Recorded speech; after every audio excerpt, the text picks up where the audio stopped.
I'm very visible in my own life because on my social media profile, I wrote founder. only.com. Like I wrote that down and I thought, wow, you've really come out of this shell of feeling so sad and sorry for yourself at one stage to now thinking, what else? What's next? What's next? And there's so many things on the table that I feel are that I'm going to still hit. Like I saw a grandma DJing on, and I've always said for the last, again, 4 or 5 years that I'm going to be a DJ granny when I'm a grandma, because there's no time right now. But at some point in my life, I'm going to DJ parties. Real women, real lives, real stories. This is the Ladies in Power podcast. Unfiltered, unscripted, and refreshingly authentic. We're not holding back. And maybe after this, neither will you. Let's go. Welcome to the Ladies in Power podcast. My name is Mika Casey. I'm Sandeep Thatha. I'm Dr. Soraya. I'm Govinder Dal. And we are Ladies in Power just like you. And today we are discussing How to be seen and what makes us lose ourselves and not know who we are and our own values. Wow. Yeah, that's a good one. That's just about every woman that I know at some point. Yeah. My first recollection would be of that feeling of losing myself. I think when I went to get my identification changed after marriage. Oh, wow. And like you've been a first and last name for most of your life. Yes. And I took my husband's name. And when I had that first change in passport, driver's license, the names just looked foreign. And so Who is that? Who is that? How does that flow? And even when I was signing, you'd sign back then, we signed checks. It was so weird to just all of a sudden everything you've known about your signature. And of course, I was practicing my signature at age 9, like really practicing when I'm famous or when I'm really rich and writing so many checks. But to that moment that was my first kind of feeling of identity loss or some shift. I can't really pinpoint it yet, but as we go on, I think it'll come to me. But that was the first time I remember saying, that's weird. That's weird.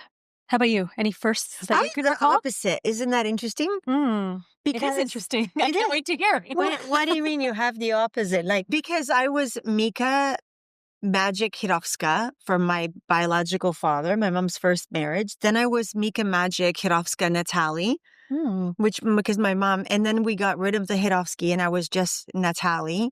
And then I went back to Mika Magic Hirovska. And then I got married and I became Mika Casey.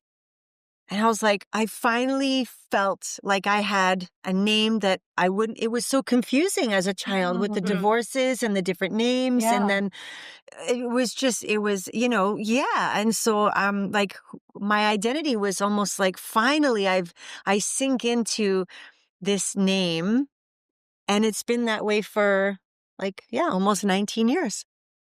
Oh, wow. Well, I shared with you guys. I've never thought of it. Yeah. For me, it's been 26 years now. So the name is my name now. It doesn't feel foreign. It doesn't feel not mine. I've grown into it lovingly.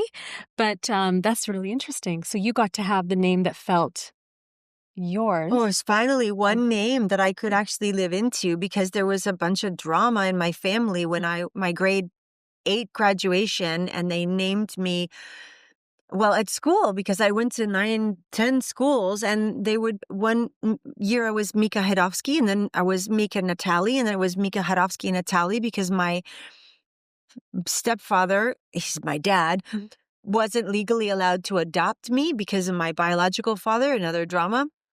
And so I wasn't actually legally allowed to have that name at school, but that was my name. Mm-hmm. So I was called one name at school and then another name outside of school. And then so it was so confusing. And then my grade 8 graduation, when they named Mika Natalie on stage, my babcia, my Polish babcia, my grandmother, was in the audience, and my grandparents felt like they weren't my grandparents anymore. Oh. That their only granddaughter was not wanting to be a Hidovska. That was old school. They took it personally. And then not long after that, she had a stroke. And the whole family blamed me for her stroke. Oh, come on. Yeah, because of how my name was announced. So there's so many elements of my name that I just wanted to be like rid of it. Like, let's just, not that I'm proud of the name. I'm Yes. proud of all my names, but to finally just be Mika Casey. Oh my gosh. It put all that to bed. Oh. Wow. Well, Yeah. everybody, You're still I guess, magical, by the way. yeah. Whether the name is that's there or not, still you're magical. yeah. But I guess people forgive you for taking your husband's name, so it didn't mean that you didn't Love own someone. your, yeah, Yeah. exactly. You just loved him more than anybody else. You just love your husband. Well, my grandparents were gone by then, God bless them. Yeah. And so anyway, that's why I said, oh my gosh, that's so interesting. Yeah, right? Different element, different way into it. Yeah. Yeah. Different How path about in. you? How Well, about you two, ladies? you know, What's your first recollection if you I have one? wanted my dad to, because my dad didn't have a son, right? So we were two daughters. And so the kind of Soraya name would finish with my dad, because if we both married, we would take our husband's names. So when I became a dentist, I kind of said to my husband, you know, we can't have two Dr. Gallows. I sold it to him. I said, this is not going to look good. You know, which one are they asking about? And quite honestly, he was really kind. He said, I know what you're doing and it's okay to do it. So I never lost my identity. I got my degree. I kept my last name, and I was really, really happy to do it for my dad's sake. Mhm. And then when we had kids, he was super kind, and we joined the last names. So the kids are Soraya Gallows, and that way both of the last names got incorporated. Right. But I think where I really lost my identity, and it didn't happen overnight, is when I became a mom. Mm. And I just want to go back to one of our past episodes. And if you haven't watched it, I really suggest you do. It was magnificent. And it was about beliefs and what the doctors had told us. I was pregnant with Nirvan, our daughter, and she was 2 weeks overdue. And that's not a good thing to be. I guess if the child stays in too long, they can die inside of you, or their breathing can be, adjusted. And I was working right up to my due date, and nothing. There was no pain, no water breaking, nothing. And my own uncle, who's a gynecologist, called me from Iran and said, you're being really selfish. You're putting the child's life in danger. You really should have a cesarean birth. And my mom had always told me that babies that are born naturally, it's better, because as they come through the birth canal, something gets triggered in there. I mean, I don't even know how my mom knew that. I don't know if it's a old wives' tale in Iran, or she's just a genius. I don't know. But she says as the baby is squeezing in, all these hormones are activated. So you don't really want a cesarean unless you absolutely have to. And physically, I was fine. She just wasn't trying to come. And so then my doctor started calling me, and it was like, you know, this is going to be a disaster. And then I went to the mosque, and people are like, why are you still carrying the baby? And it was one of those moments that I decided, no, I'm going to wait. You know, I'll wait an extra 2 weeks, 3 weeks. Wow. And if the baby doesn't come, then... And I should have maybe waited longer. I finally gave in after 2 weeks, and it was the most horrible birth, because they induce you. And when they induce you, your body is not ready, and she wasn't ready. And it was 24 hours later, her heart stopped. My gynecologist couldn't handle it. They ran and got a specialist. The specialist was trying to attach a sensor to her head because the baby's heart rate dropped. And by then I had zonked out. But Alex, who was in the room, said that it was the most horrific thing he saw, because the baby's heart dropped, and the doctor came with these huge scissors, and he said, "You see this? I'm just going to cut you from one end to the other." Like, I don't know if I should say this on camera, but basically your front and your end becomes one as they open space. And I was in so much stress and pain. I just went, go for it. They gave me an epidural the last minute, and they cut me from one end to the other. And I think at that stage, Alex passed out. That's my husband, who has seen a lot of blood and gore and is a great surgeon when it comes to extracting teeth. But he just said it was the most horrible thing he had seen. So they pulled the kid out. Anyways, I'm sorry, guys. They pulled the child out, and she's fine. But motherhood, and it didn't start like right away. I didn't bond with the kids, and this is going to sound really horrible, but for the first 3 years, I was like, I don't know what this motherhood, why do people make such a big deal? Like, if anything happened to the kids, I would just carry on. Like, there wasn't a I'm their mother kind of, it wasn't like I didn't love them.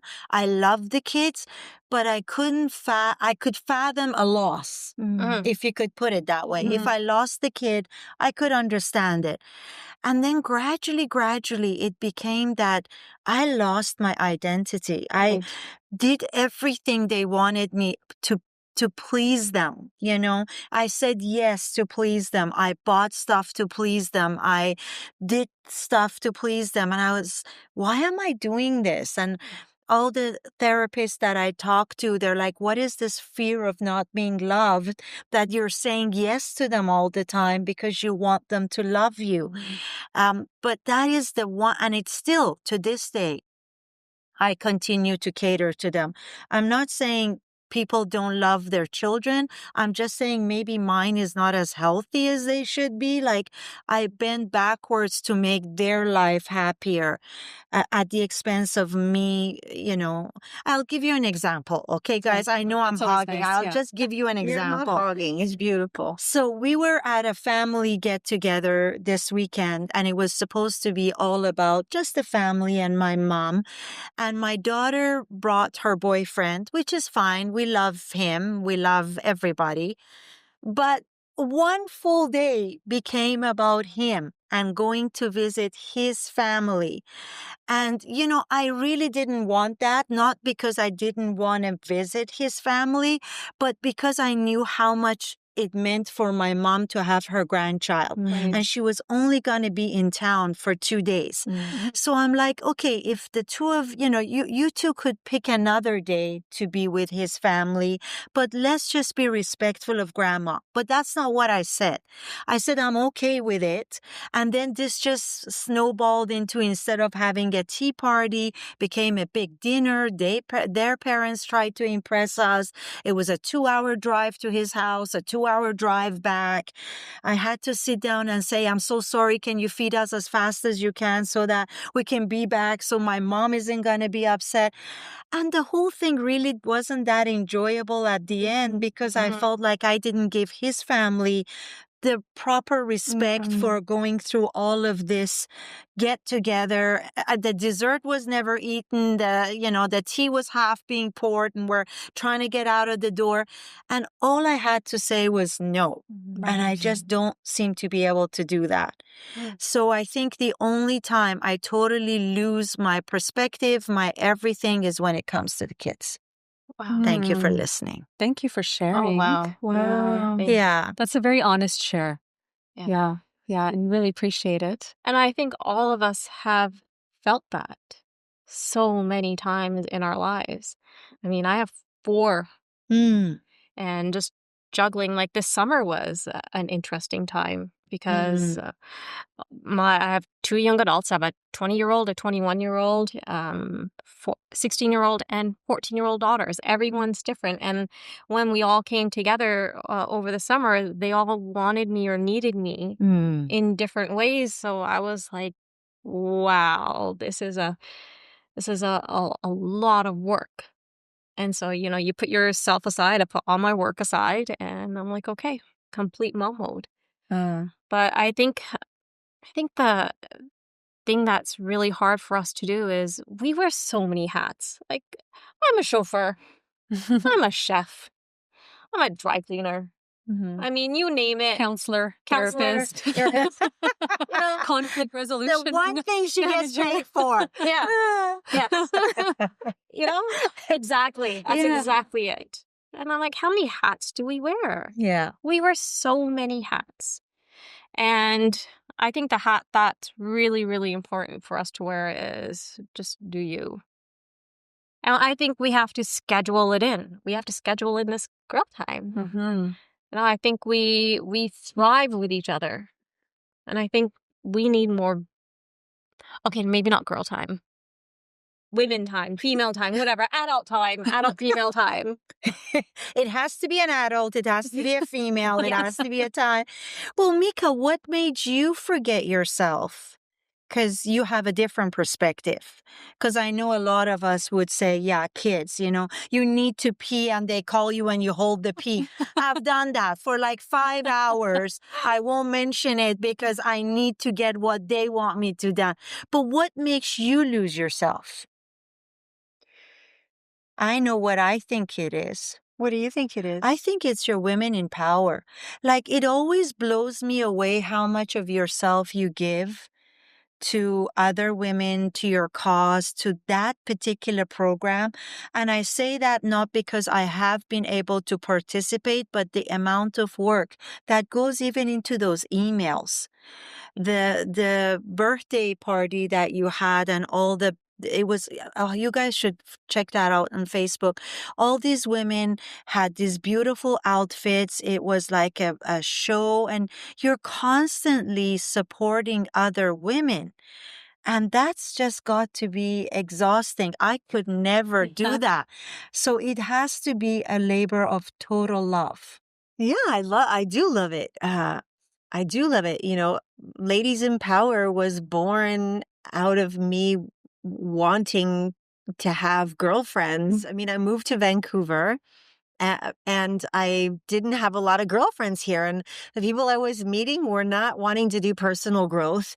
They weren't wanting to grow. They weren't wanting to, they were just happy where they were, which is great. And I'm happy where I am. And I'm so grateful for this life. I want to squeeze every ounce out of it. I want to learn. I want to continue to be better and add value. And so I started this group to attract women who wanted more, wanted to be more, give more, have more, do more, and support each other. And then not being able to have a child, that was a pivotal moment when the doctor said, you have no eggs. Like, Like, how can you not have eggs? Or were they just not didn't have any more. Oh, you didn't have any more. I was all out, and we weren't able to fertilize for whatever reason for the, 10 plus years that, we definitely did what we needed to do to fertilize. And we had a lot of fun doing it. It just didn't fertilize. And so that dream of becoming a mom and giving my husband the love of my life as a child, everyone my whole life is always, oh, you're going to be such a great mom. You're so nurturing. You're going to be such a great mom. You're going to be such a great mom. It's what I heard my whole life. And I never really wanted to be a mom until I met my husband. And then I was like, oh my gosh, I want to be a mom with this man. I want to be a mom with this man. This man will be a great father. So to not, to have a doctor say, you're getting up there and whatever, that didn't faze me at all. I just said, well, we're going to do this and we're going to do this and we're going to do this. And we did all the things that, one could do, from Hawaiian dancing to traditional Chinese medicine to meditation to whatever I could think of doing, certain stones and hanging things. And I mean, good grief. Even having, intimacy a certain way and not going to the bathroom right after. Like, I mean, you name it. And now I know a lot of things that don't work, ladies, if you want to know. I know what doesn't work and I do know what does work. Unfortunately, when I figured out what does work, if you're having challenges, that's when I was told no more eggs. Oh, yeah. You're all out. Yeah. And there's a whole other story for another podcast on that. However, then this Ladies in Power, it took a break, because I was devastated, and Ladies in Power went to bed for a while. And then it was right that then I was ready again to bring it back, and for Ladies in Power to be my child, to be my baby, my legacy.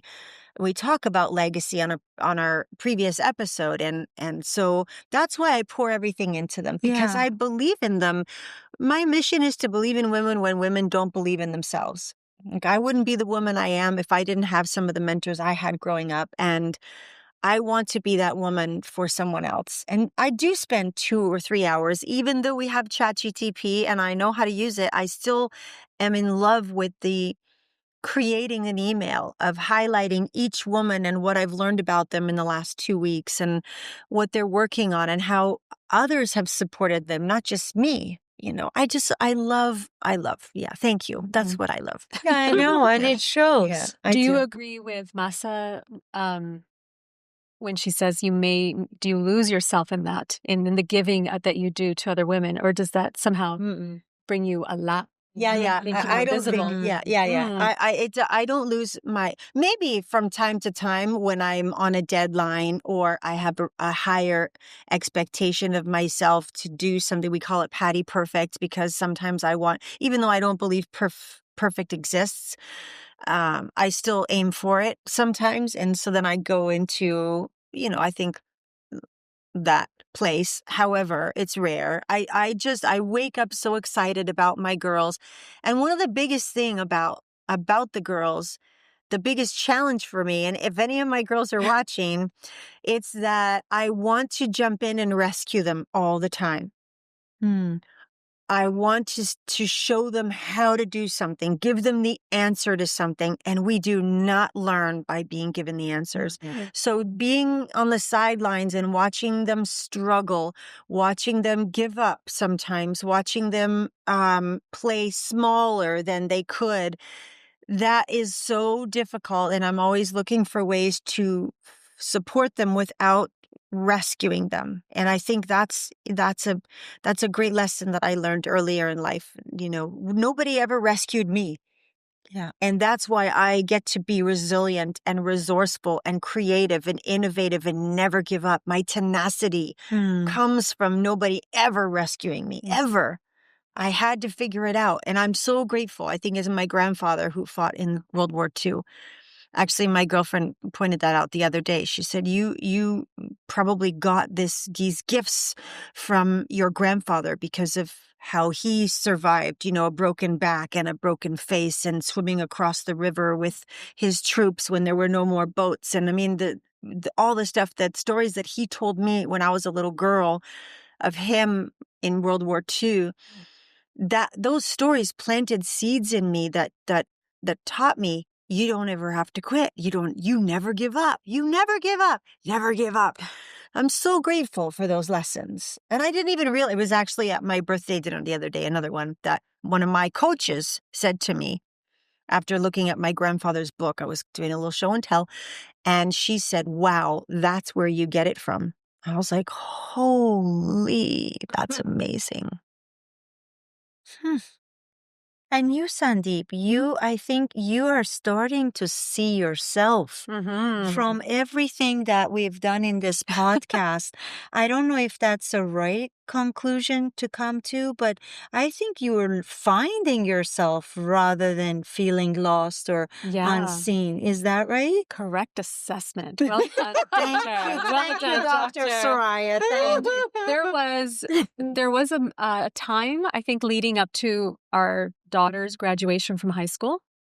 And I remember this super vividly, where I would be at home moping on my days off from work. Why? I would be sad because I was anticipating the sadness of her graduating and moving on to university. And deep down, what would that mean for me in my role as a mom who was thriving in the chauffeuring and the counseling. And it's not always fun. I'm not saying it's always fun, but when it's not there, all of a sudden. So I was anticipating that space and time. So I would be looking through photo albums of them as babies and toddlers. And I used to take them to Sears every month for that photo. And I'd pull that out and I'd just be sitting there by myself, just sad and just thinking, oh my God, can they just be this age again? I want them to be those cute, like, mama, mama, mama, mama all day long. And and then I started pulling. Oh, and then I would see women at the grocery store, and they're tired and they're done. They're exhausted. And they're like, oh my God, after this, I got to go to this practice and I got to take this kid to this little ballet class. And they're tired, and they're miserable sometimes. And I would just be like, oh God, I don't want to be that person, but please just really enjoy this time. You have no idea how quickly it transitions. And then, true to my nature, I was like, enough of this, girlfriend. You need to move on. And so I started concocting in my head this idea of what's my empty nest plan. And so what's my empty nest plan? What is that going to be? It's going to be a time where I'm going to pursue anything that is of interest. And here we go, right? So, and I've always been someone full of ideas, like billion-dollar ideas. And I just would sit on them and not have the drive to see anything to fruition. And so there was a challenge that I gave to myself. This is a year before our son graduated, the youngest. And I just said, whatever idea comes in your head, that's going to be your empty nest plan, and you're going to see it to finish. And so that's sort of how I started occupying myself. And you're right in your assessment that I am in the best phase right now of just really filling my life with things that make me feel alive and stretch me and pull me. You should share what you just accomplished. You should just share. Go on, Sandy. Was it that? So the next idea that came to me was during 2020 November, because I wrote it down, and the idea was based out of something I was really annoyed with, which is what they say you should start with, is solving a problem. And so at that time we were decluttering because we were all kind of homebound. It was the time of COVID. And we're clearing out closets. We're making so much progress. But there were 3 closets in our home that were just bursting. And I was like, what do I do with this? And it was our South Asian clothing. So the suits, the lehengas, the saris, the jewelry, the shoes, the men's stuff, my daughter's stuff, just bursting. And they're so nice. You don't want to sell them. You don't want to donate them necessarily. You can't give them away because they may not fit or whatever. Anyway, the idea was to create some sort of an online platform for pre-loved South Asian fashion. And 2025, I've just launched it a week ago today. Yeah. Thank you. So I'm very visible. I'm very visible in my own life because on my social media profile, I wrote founder. YouOnly.com. I wrote that down and I thought, wow, you've really come out of this shell of feeling so sad and sorry for yourself at one stage to now thinking, what else? What's next? And there's so many things on the table that I feel are that I'm going to still hit. Like I saw a grandma DJing on, and I've always said for the last, 4 or 5 years that I'm going to be a DJ granny when I'm a grandma, because I can't, there's no time right now. But at some point in my life, I'm going to DJ parties. But with a very specific small niche of music, which is going to be Bhangra. Yes. Or 90s popular songs. What's Bhangra? It's Indian music. The really live. How do you spell it? BHANGRA. Bhangra music. Bhangra music. Yeah. Look at your shoulders are going.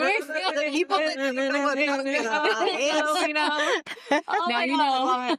Okay, then I'm hiring you. I'm dancing. Yeah. And I'm getting my clothes. That's right. I got you covered. Mika, yeah. Because we don't have that much of that. You have to invite me to an Indian wedding so I can wear the clothes. Yeah. It doesn't have to be a wedding. It could be a party. We'll throw parties. We'll throw a party. We'll dance and throw parties. We'll wear it to our podcast. Yay! Stay tuned for a Bhangra party. Actually, in fact, we talked about this. We are going to all dress up in all ethnic outfits and come and entertain you guys. From like You Only. From like You Only. Yes. Yeah. But that's an example of shifting from feeling a little bit lost, a little bit invisible, feeling like there's a transition in the roles and titles. Yes. And shifting into something completely different and so big. Like for me, it's big to have my name attached to something like this. Yes. Yeah. So So exciting. exciting. 'Cause So I it's all watched it. you. It's all me. It's not for your kids. It's Yeah. not for your husband. That's it's right. all for you. That's like, right. So that, the podcast, a few other things are just, like, I'm really busy in a really great way. I don't think Gurvinder is there yet. Wait until She has a 14-year-old and a 16-year-old. That's right. Well, that's Yeah. what I'm That's saying. what So she's saying. she's still super busy. Yeah. She still has all those hats, yeah. plus her business, Yeah. plus her husband's business. So wait until all the 4 girls are out. There will be one day you come home and you'll be like, hello, hello, hello, hello. And I'm like Sandeep. I was when my youngest went to kindergarten. I shared the story a previous episode. I couldn't control myself. I was in tears and tears and tears. I wanted another baby, but after my daughter got sick, something shifted in me, and I just wanted to be better for myself and for her, and that helped me get into a different place, and I became an EFT practitioner, a quantum EFT practitioner, a Qigong expert, and awakened mind meditation teacher. And by doing this, by calming myself, I'm also teaching the kids how to self-regulate. So I'm really, really enjoying this. Really enjoying the place I'm on. I'm writing a book, doing the podcast. Are you writing? I'm writing a book.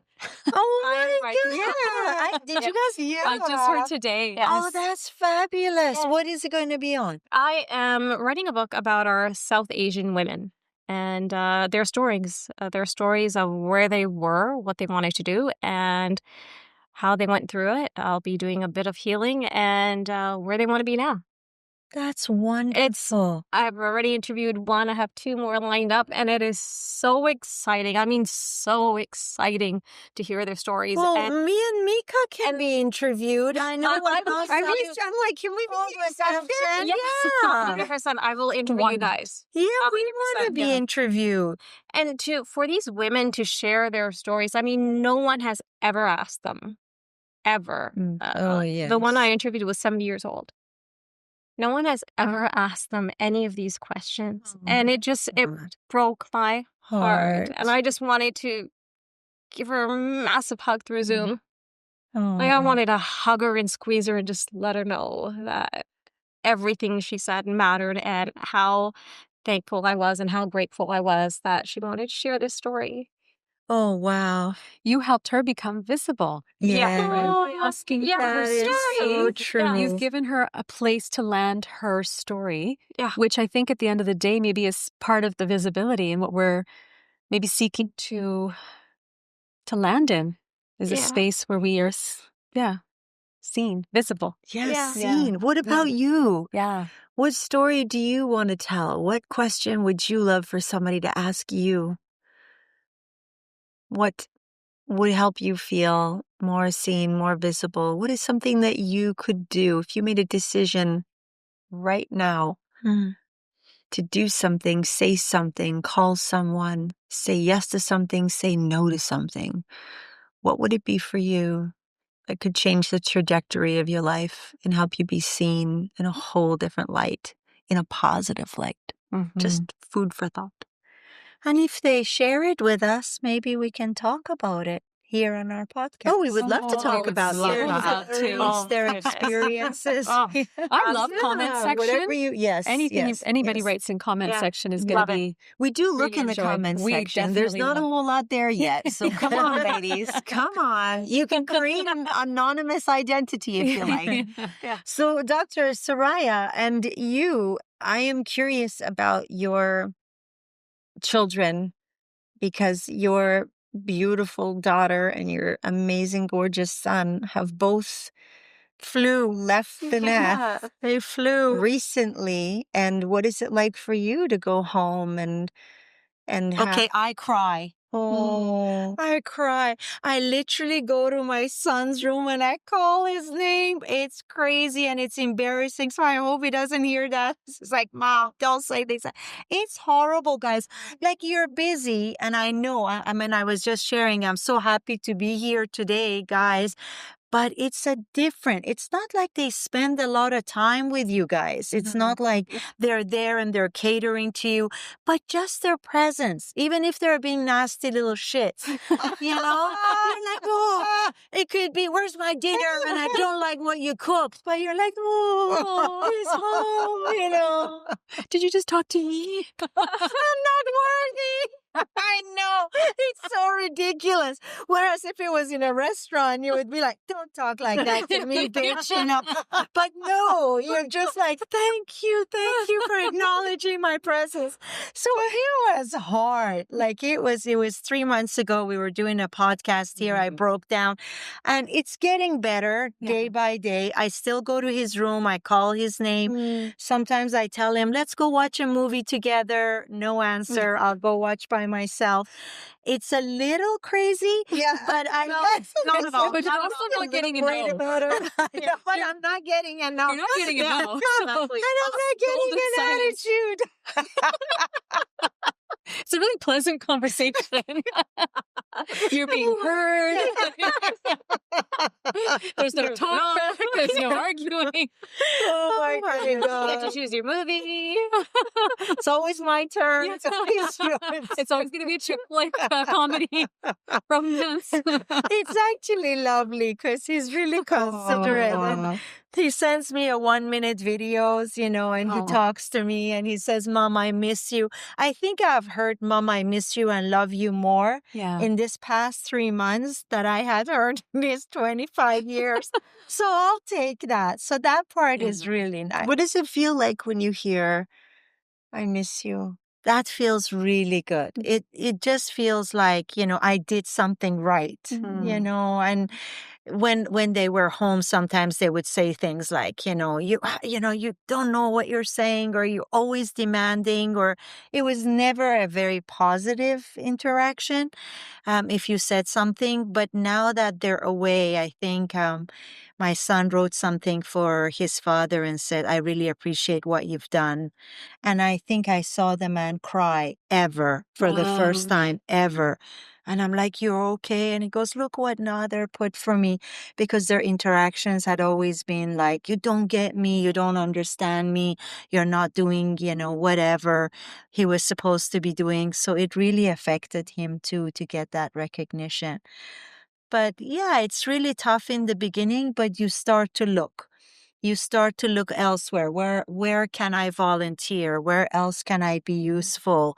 You know, what else can I do to lighten up somebody else's life? And I think to be seen again, to find yourself again, you've got to go through this tunnel because it's hard. It goes from literally mom, mom, mom, mom, mom to the point that you can't take it when they're babies to nobody calling you. Yeah. It seems like it happens in an instant, too. It almost feels like that. Yeah, where all of a sudden kids are in their room a lot more than they want to come down. And you may have the best relationship with them. So it's not to take it personally. It's just their space and what they need in order for them to grow. And so I think sometimes we make the mistake of taking it personally when it really isn't. It's just they're cocooning and they're growing and they're trying things and wanting to feel independent, but then knowing that you're there to catch them, you know, when things don't quite go right. But I think it's a beautiful opportunity to find yourself and really move into where you feel that you're visible again. Yeah. And we are visible. Oh, heck yeah. Watch us. Watch us. In green. In green today. Olive green. Visible. Olive green. Yeah. Oh, yes. Yeah. Oh, my goodness. What about currently? Is anybody feeling glimpses of invisibility these days?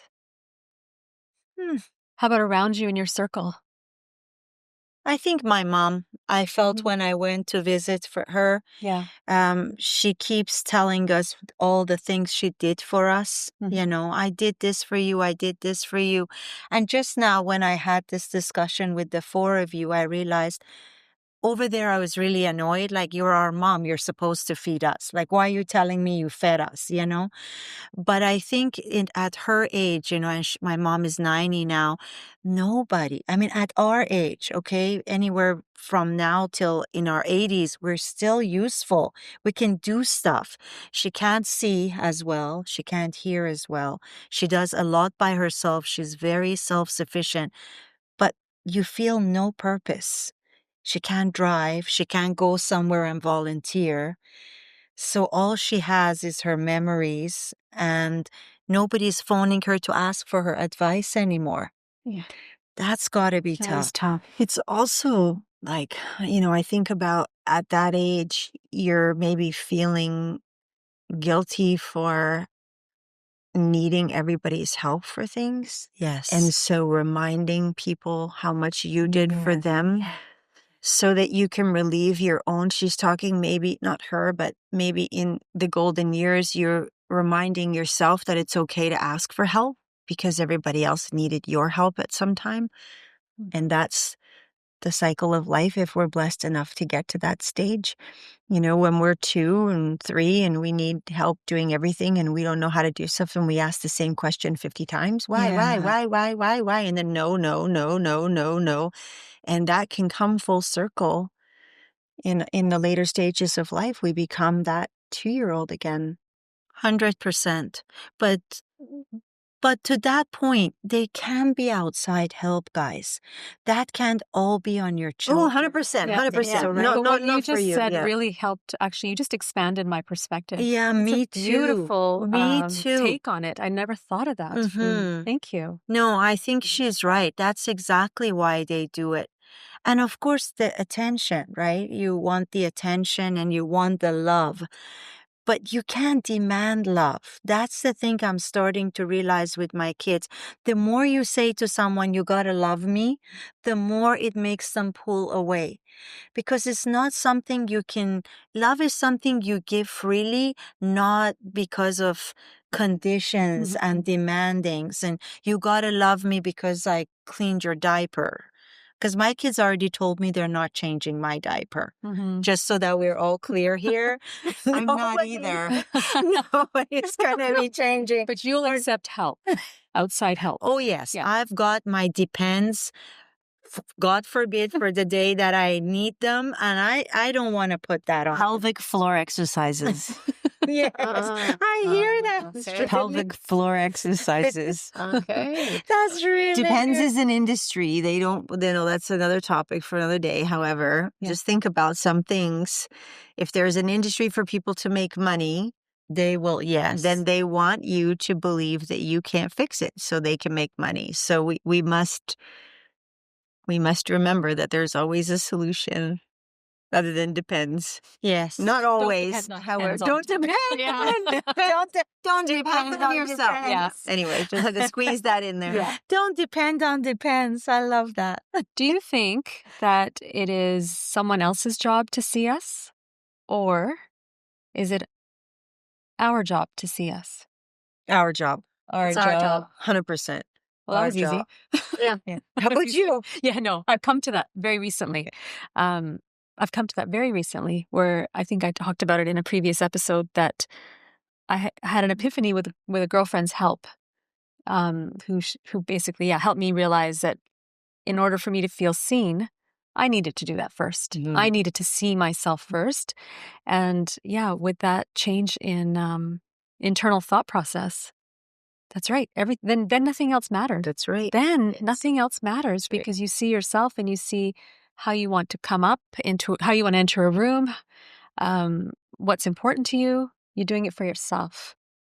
So I agree with you. That's unanimous. That was unanimous. That was trying to prompt a conversation, but that just went dead end because it was just too easy of an answer. No, but to play the devil's advocate, Ooh, you fun. know that saying, if a tree falls in the forest Yes. and there is nobody there to hear it, did it really fall? Who cares? Did it make a sound? Yeah, exactly. Yeah. Who cares? Something like that. But to Sandeep's point, and I think when I look at my mom, she needs that acknowledgement to feel that's so if you can give it to yourself, that's the way to go. Well done to me. You're not putting the burden of well done on someone else. But if it's like the old ladies that you are, I guess not old, but older, older. We just went back. The ladies that you are doing the interview with, if nobody ever acknowledged them, and that's a huge deficit in their lives, you would think they need that, right? Yes. I thank you, or you did that for me, Mom, or you cooked for us, or whatever it is that they seek acknowledgement. So there's like also, Sorry, is that really true? I would always ask the question, is that really true? It's not. I think for my mom, it is, Mika. For the older generation, in our South Asian community, I would say it's very true because they were just told to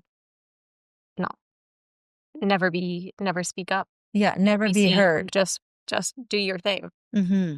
And so for our community, I've seen that. I saw it with my grandparents. I saw it with many of the females.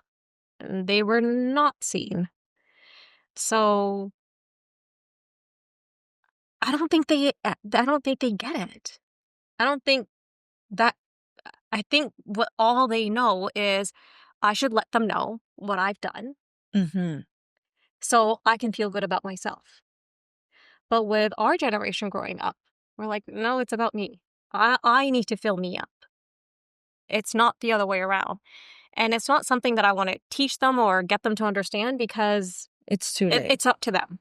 Exactly.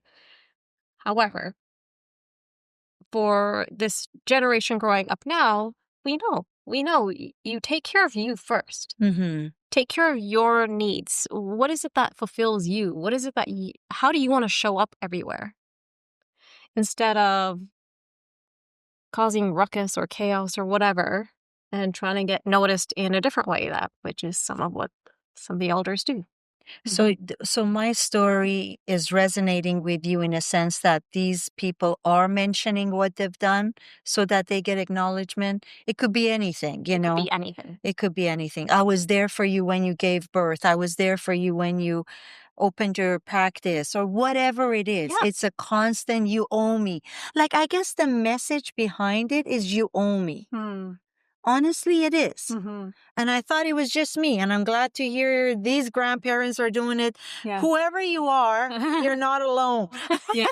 And I think it's family to family also. Like, no, I wouldn't say it's a sweeping No, definitely generalization not. for sure. Even culturally, I wouldn't say you could say all South Asian women are like, not at all. In fact, like, I'm thinking of women that I know and in my family line, from my great grandmother to my grandmother to my mom, like, they're not hiding.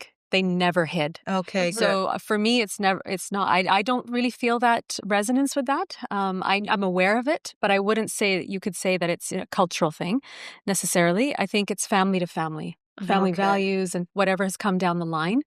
And then somebody comes along and says, oh no, I'm not sure that I dig this. I think I'm going to shift things. Right. Yeah. So that might be you in your family line or your, but yeah, I would definitely say, you know, my grandma never hid. She was the one. She was the magnet that everybody went towards. So definitely not invisible. Okay. Yeah. Wow. Yeah. Yeah. And I want to share, like, one of the things is we all find ways to be seen. Mm-hmm. If you are cooking a great meal and people say, wow, this is amazing, that's your way of being seen. True. Yes.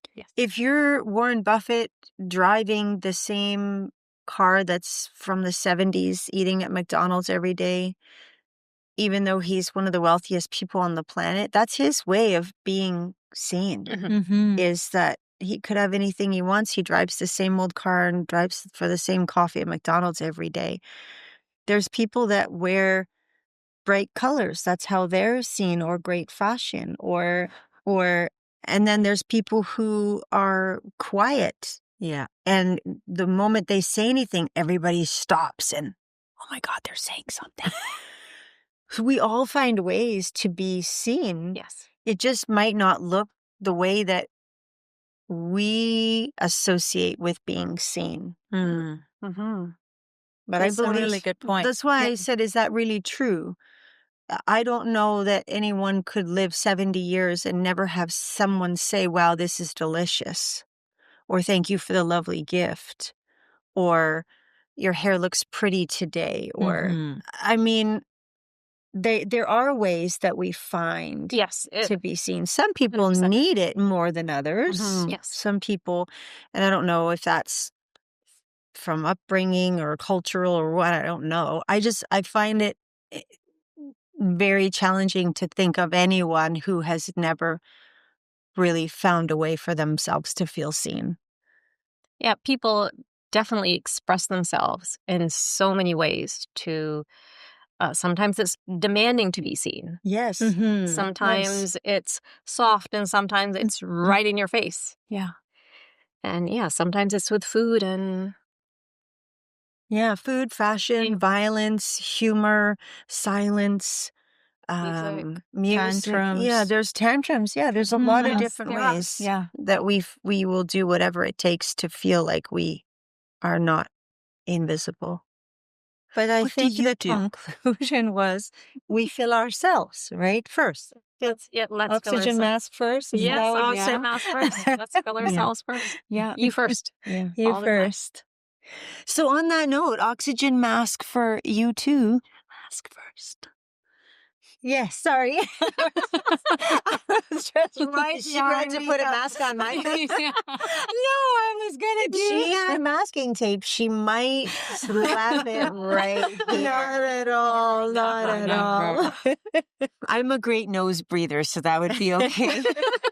I'd probably die and suffocate. No, don't say that. Don't say that. Don't say that. The nose breathing talk will be for the next session. Yeah. Yes, And what yes. we meant by that and the Yeah. taping. Yeah, hopefully this was great. And have a nice day. And until the next time, we want to say, see you next time. We don't want to say that. We Yes, definitely we will. do. Yeah. Okay. Well, we hope that you enjoyed this session. And we definitely were seen in olive green. We definitely were. Yes.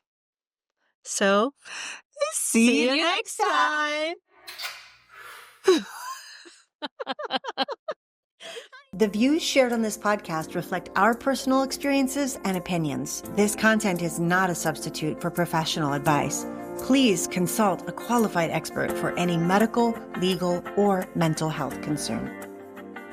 If this conversation spoke to you, please follow the Ladies in Power podcast and leave us a review. Your voice helps more people find this sisterhood and these conversations. Together we rise. And remember, your voice matters here.